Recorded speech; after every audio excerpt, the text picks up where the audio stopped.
cela dépend de l'endroit où vous suivez en ce moment même. Bienvenue dans la minute utile de l'apôtre Victor Nabonda. Une minute pour changer votre vie, une minute pour vous impacter et une minute pour vous faire réfléchir. En tout cas, je suis Merkel de l'Église universelle de Dieu, Église pour tous. Aujourd'hui, nous partons à la recherche de l'apôtre Victor Nabonda pour lui parler de la puissance de Dieu.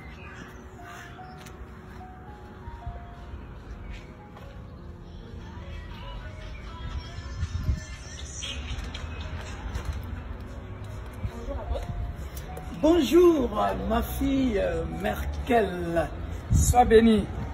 D'après vous, en tant qu'être humain, peut-on différencier la puissance de Dieu parmi les autres puissances? Et en tant que chrétien, nous appelons souvent Dieu le Dieu Tout-Puissant.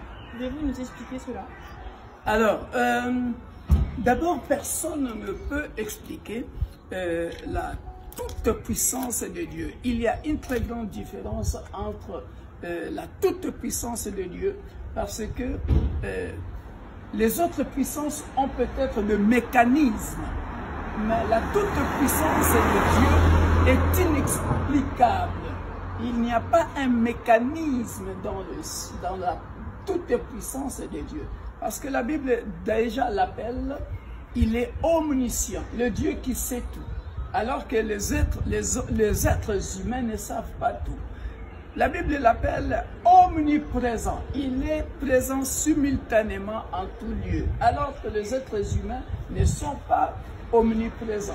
Et la toute-puissance de Dieu s'explique aussi parce qu'on l'appelle omnipotent, le Dieu tout-puissant.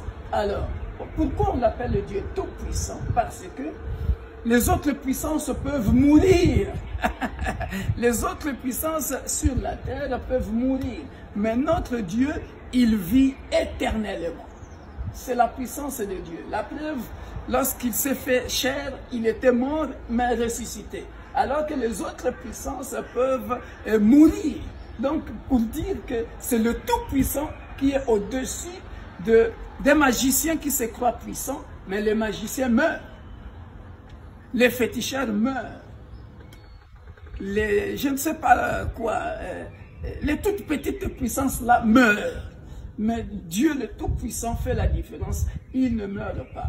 Et encore, je peux te donner plusieurs exemples. Regardez par exemple le nuage, pour t'expliquer la toute-puissance de Dieu. Ici, nous sommes dans notre ville. Si tu regardes le nuage, c'est grand, c'est immense. Tu vas dans un autre pays, dans un quartier, tu regardes les nuages, c'est immense. Mais pour notre Dieu, il voit tout en même temps. C'est compliqué. Voilà pourquoi j'ai dit dans la toute-puissance de Dieu, il n'y a pas de mécanisme. Tu ne peux pas comprendre, parce que dans le magicien, dans le féticheur, il y a un mécanisme. Il va faire ça, il va faire un mélange de ceci, cela, pour manifester une puissance. Mais non, notre Dieu, toute puissance se manifeste que par la parole. Par la parole. C'est-à-dire, lui, il va dire, ressuscite-toi, la personne ressuscite. Il va dire, sois guéri, tu es guéri. C'est la toute-puissance de Dieu. Alors,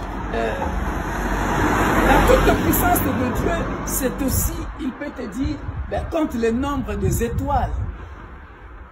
Tu n'arriveras pas. Il a dit dans Genèse chapitre 15, verset 5 à Abraham, regarde le ciel, si tu peux compter, compte le nombre des étoiles, si tu peux les compter. Abraham était incapable de compter le nombre des étoiles. Tu es en Afrique, dans ton pays, tu regardes au ciel, tu regardes le nombre des étoiles, tu n'arriveras pas. Juste dans le périmètre où tu te trouves, tu ne peux pas compter le nombre des étoiles. Mais lui, il sait le nombre des étoiles. Si tu vas encore un peu plus loin, tu verras que notre Dieu est capable de te dire le nombre de personnes et des esprits qui sont morts depuis que le monde est mort. Des siècles et des siècles. Mais pose-toi la question, où est-ce que Dieu met tous ces corps-là, tous ces esprits-là qui sont morts, tous les stocks, où? L'homme ne peut pas expliquer ça, c'est la toute-puissance de Dieu. Maintenant, nous allons lire un texte dans la Bible qui fait la différence entre la puissance de Dieu et la puissance de l'homme. Nous sommes dans le livre des Actes, chapitre 8, à partir du verset 9. La Bible dit ceci. Il y avait auparavant dans la ville un homme nommé Simon qui se donna pour un personnage important, exercer la magie et provoquer l'étonnement du peuple de la Samarie. Tous, depuis le plus petit jusqu'au plus grand, l'écoutaient attentivement et disaient, celui-ci est la puissance de Dieu, c'est celle qui s'appelle la grande. Ils l'écoutaient attentivement parce qu'il les avait longtemps étonnés par ses actes de magie. Mais quand ils eurent cru à Philippe, qui leur annonçait la bonne nouvelle du royaume de Dieu et du nom de Jésus-Christ, hommes et femmes se firent baptiser. Simon lui-même crut et après avoir été baptisé, il ne quittait plus Philippe et il voyait avec étonnement les miracles et les grands prodiges qui s'opéraient. Alléluia. Voilà pourquoi, à partir d'aujourd'hui, j'aimerais que toi qui es parti voir les magiciens, regarde, ici dans la Bible, on dit, les magiciens lui-même a cru en Dieu.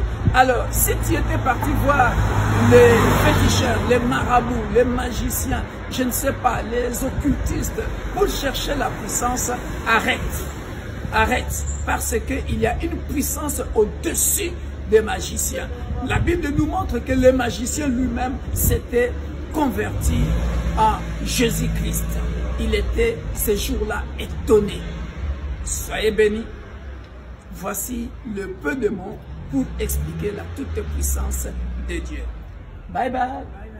Bye bye. Soyez bénis.